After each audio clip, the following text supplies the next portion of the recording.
शब्दों को सुनकर के हनुमंतलाल जी उत्साहित होकर के खड़े हुए हैं।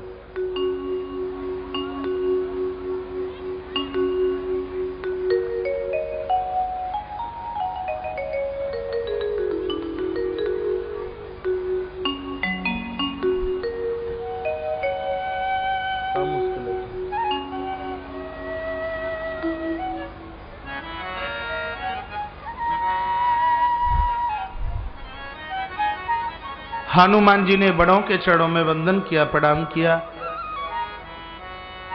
उनसे आशीर्वाद लिया। गोस्वामी जी लिखते हैं कि होई काज मोय हर्ष विसेखी। हनुमान जी ने खड़े होकर के कहा कि यह कार्य जरूर होगा, क्योंकि इस कार्य के आरंभ में ही मुझे हर्ष है। कथा के माध्यम से हम ये समझें, हम कोई कार्य करने के लिए चलें, यदि उस कार्य में हमें प्रसन्नता है, समझ लीजिए कि उस कार्य को अपने आप में बड़े बढ़िया ढंग से पूर्ण होना है।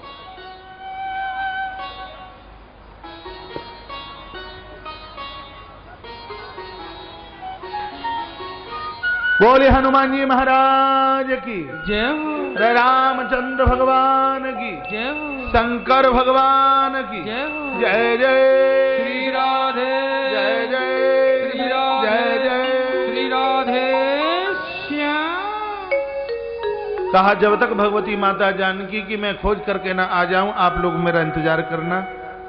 यही कहीं नाय सबन कहीं माथा, और चले हर्षिय धर रघुनाथा। भगवान रघुनाथ के चरणों को हृदय में धारण करते हुए प्रसन्नता के साथ में जय श्री राम की आवाज करते हुए बजरंगी आगे के लिए चले।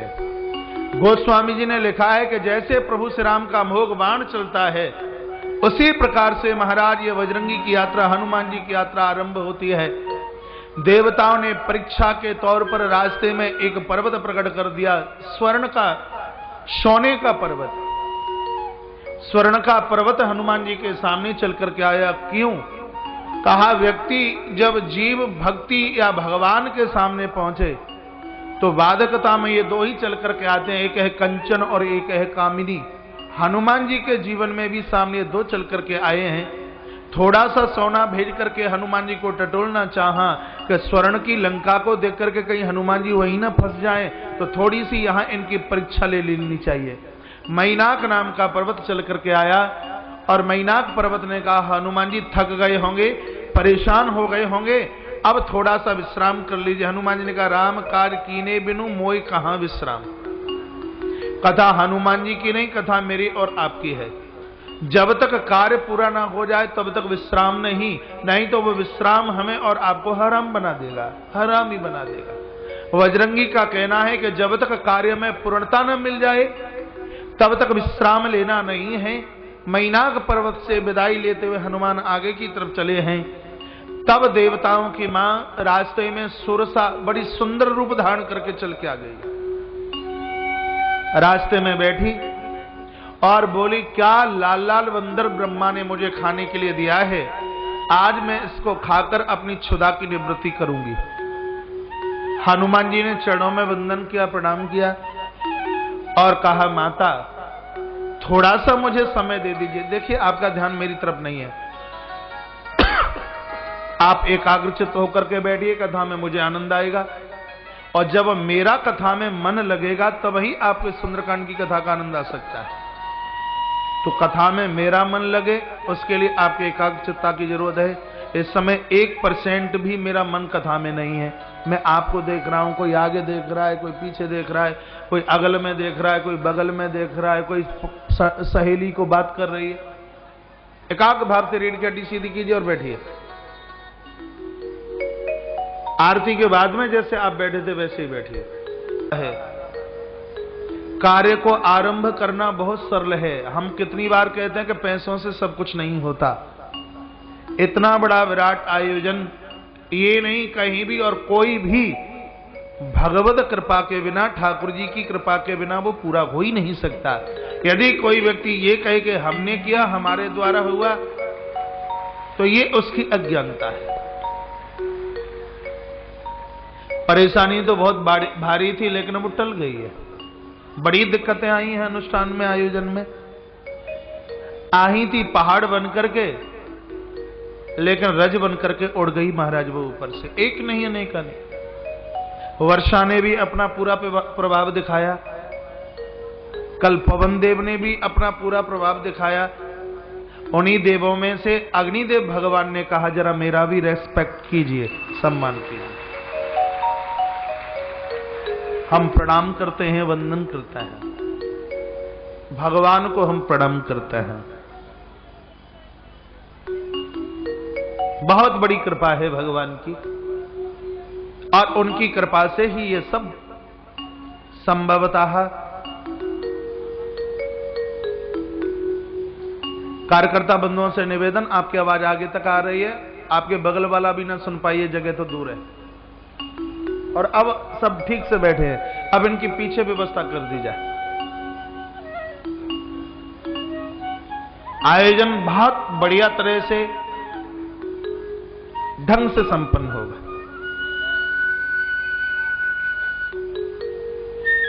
तो उसी पोजीशन में बैठिए।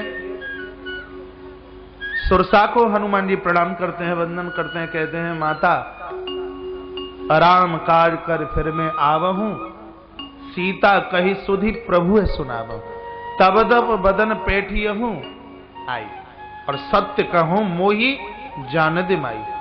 माता मैं सत्य कहता हूं, मैया जानकी का समाचार राम जी को सुनाऊंगा और फिर आ जाऊंगा, और तू मुझे खा लेना, मैं मना नहीं करूं। सुरसा ने कहा जाने के बाद में कौन वापस आने वाला है। सो बजरंगी को खाने के लिए बड़ा मुंह किया सुरसा ने। 16 जोजन मुकते ठहु, तो तुरत पवन सुत 32 भयउ। ये 16 योजन की बनी तो हनुमान 32 के बन गए। ये 64 की बनी तो हनुमान जी 128 के बन गए। तो ये फिर उसकी दूनी बनी है। 128 का दूना कितना हो गया? 456, 556।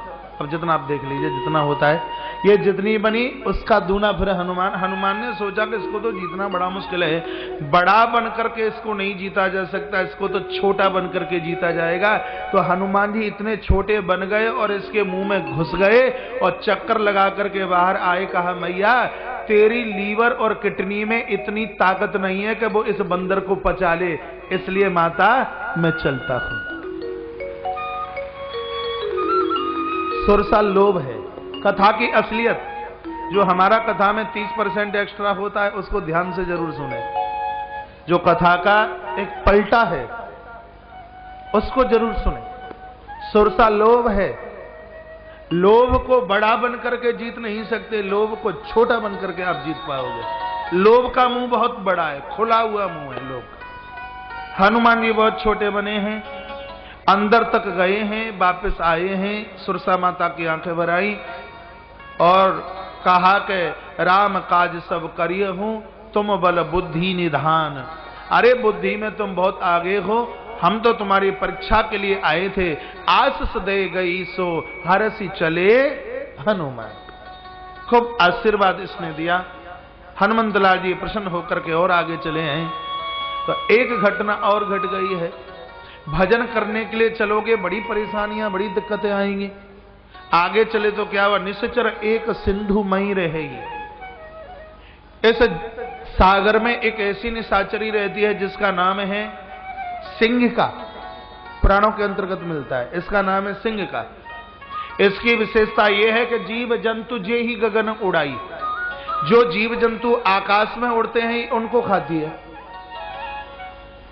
2 दिन मेरे पास बचे हैं, इसलिए सुंदरकांड विस्तार से करूंगा। ये तो अनादि भैया बोलते हैं कि आप सुंदरकांड की कथा नहीं ठीक से सुनाते। सुनिए, सुंदरकांड के ऊपर तो 9, 10, 11 दिन बोल दिया जाए तो भी समय कम पड़े। पूरी रामायण सुंदरकांड में समाविष्ट है। विशेषता इस निशाचरी की यह है, आकाश में उड़ने वाले को एक खींच करके पटकती है, और जो जल में रहते हैं उससे इसको कोई दिक्कत नहीं है। तो समुद्र है मेरा और आपका हृदय। ये सिंह का है ईर्षा। ईर्षा किसको खींचती है, किसको घसीटती है? जो ऊपर उड़ रहे हैं। ऊपर उड़ने का मतलब है कि हमारी ईर्षा उनसे होती है जिनका उत्थान हो रहा है। जिनकी तरक्की हो रही है, और जो उस जल में रहते हैं उससे इसको कोई दिक्कत नहीं। इसका मतलब है जो हमारे बराबर वाले हैं उनसे हमें कोई परेशानी नहीं है, उनसे हमें कोई तकलीफ नहीं है। हमारे पेट में दर्द इसलिए है कि उनकी तरक्की क्यों हो रही है, उनका वैभव क्यों बढ़ रहा है, उनको मान सम्मान क्यों मिल रहा है, उनको ऊंचाई क्यों मिल रही है। ये ईर्ष्या की स्थिति है। ईर्ष्या उनको घसीटती है जो आकाश में उड़ना चाहते, और उनको ये पकड़ नहीं सकती तो छाया पकड़ने का काम करती है। जो लोग महान हैं, जो ऊंचाई पर उड़ रहे हैं, तो छाया का मतलब उनकी कोई कमी खोजी जाए, किसी कमी को देखा जाए, फिर उसको पकड़ करके लपेटा जाता है। ये क्या है? ईर्ष्या है। निवेदन करना चाहूंगा, हनुमंत लाल जी माता जानकी के पास तक पहुंचते हैं तो कितनी चीजें जीती हैं। सबसे पहले लोभ को जीता, उसके बाद ईर्ष्या को जीता। अभी एक देवी और मिलेगी आगे। माता भगवती के चरणों तक पहुंचना चाहते हो तो हनुमान जी ने जिसको जीत के बताया, आप भी उसको जीतिए। भगवान करे ये ईर्ष्या तो किसी दुश्मन के अंदर भी चल करके न आए। जिंदगी का डावाडोल ईर्ष्या से होता है, वही मनस्यता हो जाती है, ईर्ष्या हो जाए, राग द्वेष। और ये भक्ति में सब अतिशय वादक हैं। ईर्ष्या को जीती है। हनुमंत लाल जी समझ गए कि यह है क्या, तो ताय मारे मारुत सतवीरा, पीठ के ऊपर प्रहार किया जोर से और वार्द पार गयो मत धीरा। हनुमंत लाल जी महाराज फिर आगे निकल पड़े हैं, आगे चल पड़े। देखा शैल विशाल देख एक आगे, तापर धाये चढ़े भई त्यागे। आगे एक ऐसा पर्वत देखा, निर्भय होकर के हनुमंत लाल जी इस पर्वत के ऊपर चढ़ गए। ये कथा भगवान शंकर जगदम्बा को सुना रहे हैं। कहा देवी हनुमान निर्भय होकर पर्वत पर चढ़े। जगदम्बा ने कहा रुक जाइए, क्यों, क्या बात है? इस पर्वत को मैंने श्राप दिया है। इस पर्वत को श्राप दिया है, कब मुझे ध्यान नहीं है। गणेश पुराण में कथा आती है। कहा बात उस समय की है जिस समय भगवान गणपति का मस्तक छेदन हुआ, तो वो मस्तिष्क जाकर समुद्र में गिरा। माता जगदम्बा काली विकराल रूप धारण करते हुए चिंगाड़ने लगी और कहा कि मुझे मेरे पुत्र का वो मस्तिष्क चाहिए। नंदी को बुलाया गया समुद्र के पास में, कहा मस्तिष्क दे दीजिए। मस्तिष्क समुद्र ने दिया नहीं। स्वयं भोलेनाथ पहुंचे। शंकर जी से समुद्र बड़ा दुश्मनी रखता है, क्योंकि सोचता है कि यदि जहर को शंकर नहीं पीते होते तो ये फिर आगे का मंथन नहीं होता, तो मेरे 14 रत्न नहीं जाते। इसलिए भोलेनाथ से ये समुद्र दुश्मनी रखता है। गणपति का मस्तिष्क दिया नहीं। तत्पश्चात फिर माता जगदम्बा पहुंची। मां जगदम्बा ने भी कहा कि मेरे पुत्र गणपति का मस्तिष्क दे दीजिए। समुद्र तैयार नहीं हुआ तो माता जानकी ने माता जगदम्बा ने श्राप दे दिया कि मेरे पुत्र का मस्तिष्क जहां भी गिरा है वहीं ये पर्वताकार बन जाए, पर्वत रूप धारण कर ले, और भूल करके भी इस पर्वत पर यदि कोई आ गया तो उसके मस्तिष्क के खंड खंड हो जाए। ये मेरा श्राप है। बोई गणेश जी का मस्तिष्क इस समुद्र में पर्वत रूप से प्रकट हो गया और शैल विशाल देखे का आगे, तापर धाय चढ़े भय त्यागे। जगदम्बा कहती है कि वही मेरे पुत्र का मस्तिष्क यहाँ पर्वत बना और मैंने इसको श्राप दिया, और फिर भी हनुमंत लाल जी और ये निर्भय होकर के इस पर्वत पर चढ़ गए, इनकी मृत्यु क्यों नहीं हुई? तब भगवान शंकर ने कहा देवी इसमें प्रभुत्व हनुमान का नहीं तो इसमें भगवान राम का है। कह दिया। इतनी सुंदर चौपाई यहाँ गोस्वामी जी ने शंकर जी के मुंह से बुलाई है कि उमान का छूका पी के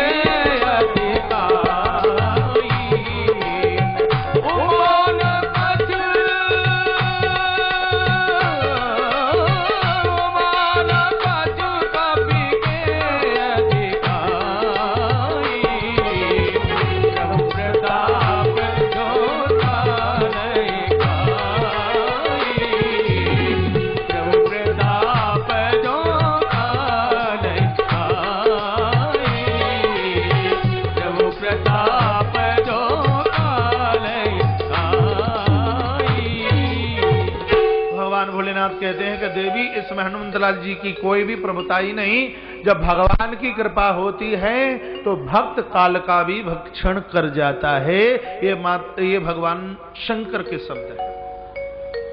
ईश्वर का भक्त बनकर के जीना है, काल उसका क्या बिगाड़ सकता है। इसलिए हनुमंतलाल निर्भय होकर के चढ़ गए हैं। गिर पर चढ़ लंका ते ही देखी, कहीं न जाई अति दुर्ग विशेष। उस पर्वत से पूरी लंका को हनुमान ने देखा। लंका इतनी सुंदर लग रही थी, उसकी प्रशंसा में जितना कुछ कहा जाए उतना कम।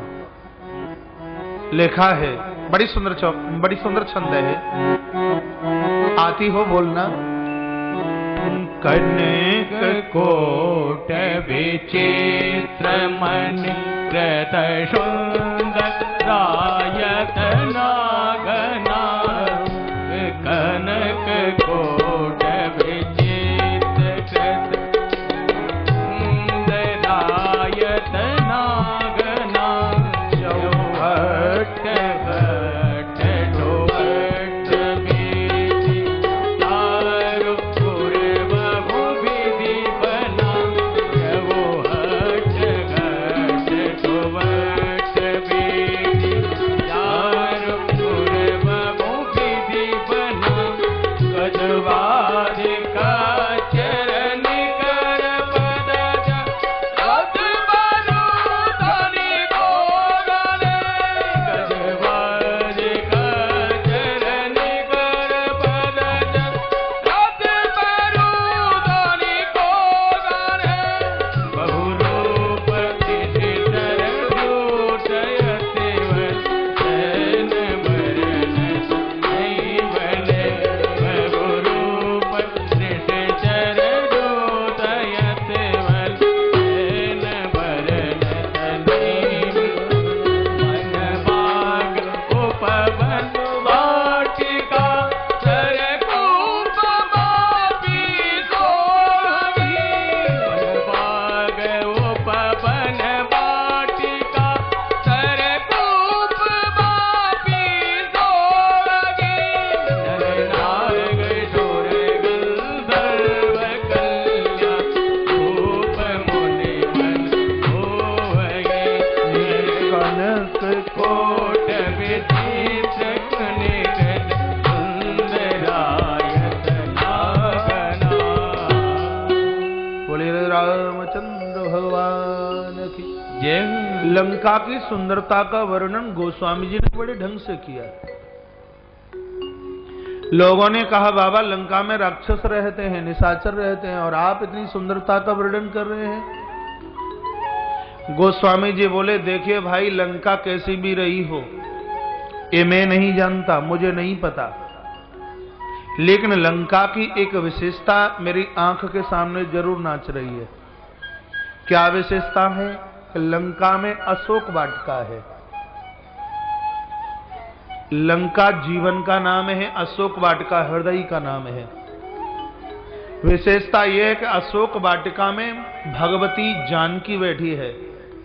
पूरी बात मेरी और आपके लिए है कि लोग बाहर से सुंदर हैं कि काले हैं, इस बात की वैल्यू नहीं है। जिनकी हृदय की वाटिका में भक्ति माता जानकी बैठी हो तो कुरूप से कुरूप व्यक्ति भी अपने आप में सुंदर है।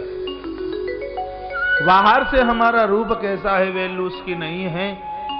हमने हृदय में भक्ति और भगवान को यदि जगह दी है तो गोस्वामी जी का मत है कि वो लोग अपने आप में अतिशय सुंदर हैं। और यहाँ की वाटिका में भक्ति माता बैठी, इसलिए हमने लंका को बहुत सुंदर कहा। और लंका को नहीं, इस पूरे सोपान को ही गोस्वामी जी ने सुंदरकांड बना दिया। यहाँ सब कुछ सुंदर ही सुंदर है। और तुम भी यदि सुंदर बनना चाहते हो, ऐसा अर्थ होवे जो अनर्थ पैदा ना करे, ऐसी संस्कृति पैदा हो जो विकृति पैदा ना करे, ऐसे संस्कार पैदा हो जो कुछ संस्कारों को जन्म ना दे, ऐसा चरित्र का निर्माण हो जो दुष्चरित्रता को जन्म न दे, उसके लिए कृपया लक्ष्मण और हनुमान जी की कथा आप जरूर पढ़िए। गृहस्थ हैं लखन का चरित्र, विरक्त हैं वीर बजरंगी हनुमंतलाल जी का चरित्र, सुंदरकांड का सहारा लेकर के चिंतन कीजिए, मनन कीजिए, पढ़िए इसे।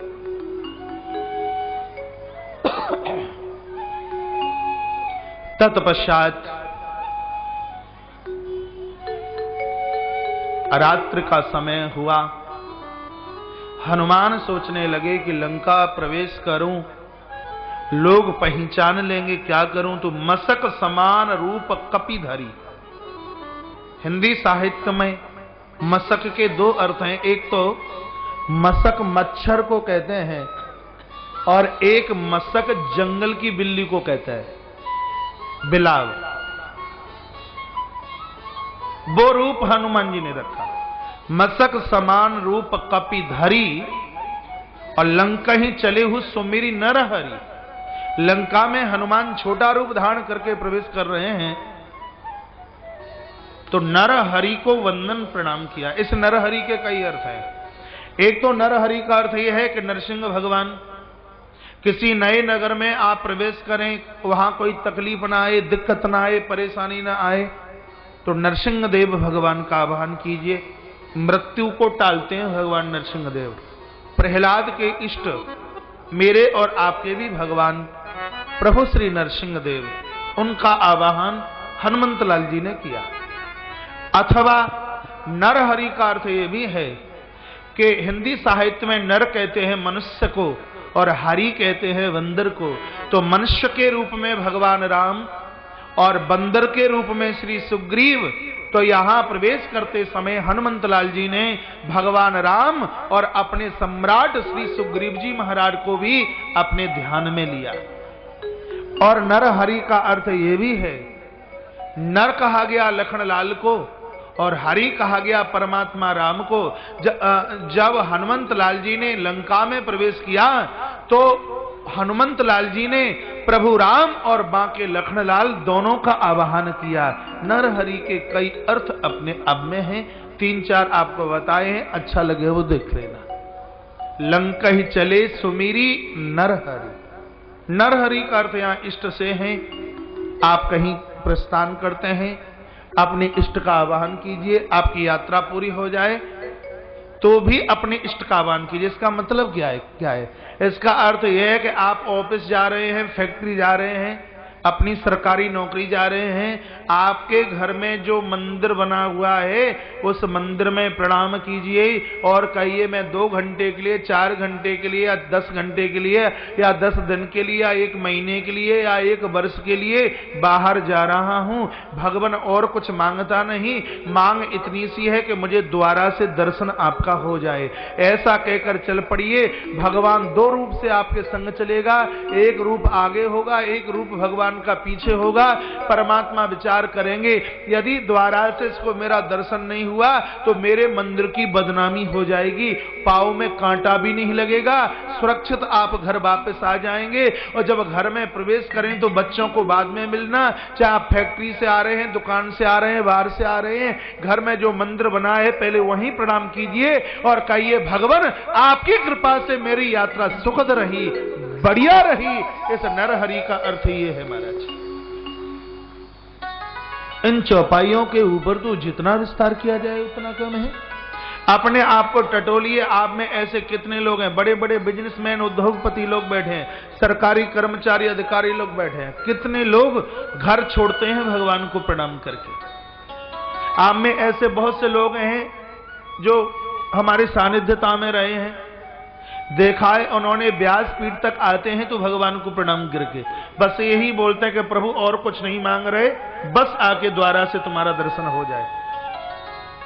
और व्यासपीठ से उतर करके लाख लाख कार्य लगे हो महाराज, वो एक तरफा है, पहले उस मंदिर में जाकर के प्रणाम करना है जिसकी कृपा से हमारे 4 घंटे का प्रवचन या 5 घंटे का प्रवचन ढंग से हुआ, किसी भी प्रकार की कोई तकलीफ नहीं हुई। हम तो होठ हिला रहे थे, बोलने का कार्य तो वो ही कर रहे। एक बार धन्यवाद देने के लिए तो उस दरबार में जाना ही जाना है। इसलिए आप भी नियम बनाइए, नरहरि घर से बाहर निकलें तो प्रभु का दर्शन करते हुए और घर में प्रवेश करें तो उसी परमात्मा का पहले आप घर में जाकर के दर्शन कीजिए, फिर अपना बदलता हुआ जीवन आप देखिए, अपना उत्थान और अपनी तरक्की देखिए। लंक ही चले हु सुमिरी नर हरि। अपने इष्ट का आवाहन किया और हनुमंत लाल जी ने अंदर प्रवेश किया। चंद्र भैया, ये बाहर की भीड़ को कहीं बिठाया जा सकता है क्या? और तकलीफ मुझे इसलिए हो रही है, बेचारों को बैठने को कहीं जगह नहीं मिल रही। आने जाने वाली गैलरी है, उसमें देख लीजिए। नहीं, इधर के पर्दों को आज खुलवा दो, फिर इनको तो खुलना ही आज, नहीं तो कल देख लीजिए यदि व्यवस्था बन जाए तो। व्यवस्था बने तो, नहीं यूं ही मत खोल देना सो। चलो कल देख लेंगे, आज जहां जगह वहीं बैठ जाइए। बोले हनुमान जी महाराज की जय हो, शंकर भगवान की जय हो, जय जय श्री राधे, जय जय श्री राधे, जय जय श्री राधे श्याम। लिखा है नाम लंकिनी एक निश्चरी।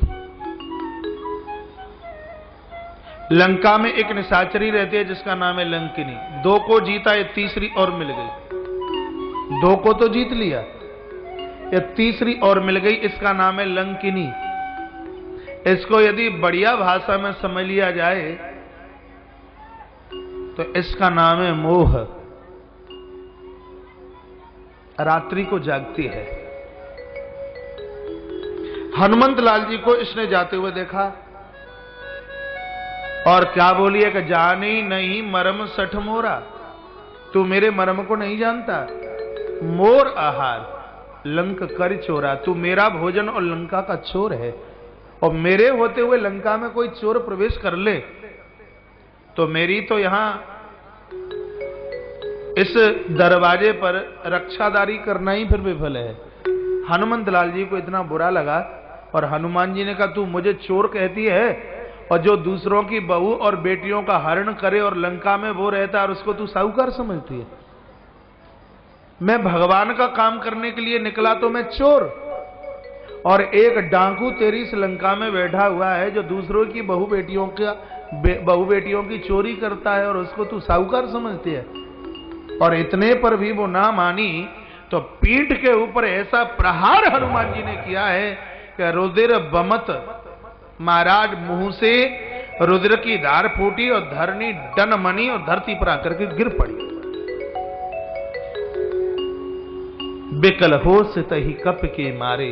जब मूर्छित हुई है तब कहती है, अब जानिसु निश्चर संग है। तात मोर में पुण्य बहु था, देखे हु नयन राम कर दूता। परमात्मा ने बड़ी कृपा की है और मैंने भगवान के दूत का दर्शन कर लिया। अब इसको कैसे पता लगा है कि मैंने भगवान के दूत का दर्शन किया? तो बोलते जब रावण ही ब्रह्म वर दीना। जब ब्रह्मा ने वरदान रावण को दिया तब ये वरदान दिया था कि ये लंकिनी किसी बंदर के मुष्टिक से बेहोश हो जाए तो सब तब समझ लीजिए कि निश्चर संगार है। अब निशाचर मरने वाले हैं, बचने वाले हैं।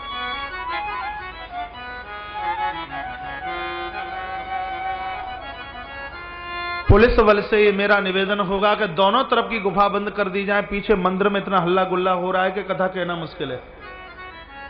कुछ कार्यकर्ता लोग इधर आ जाएं। और हमने निवेदन भी किया था कि 9:30 बजे से 2:30 बजे तक मंदिर के दर्शन बंद रहेंगे।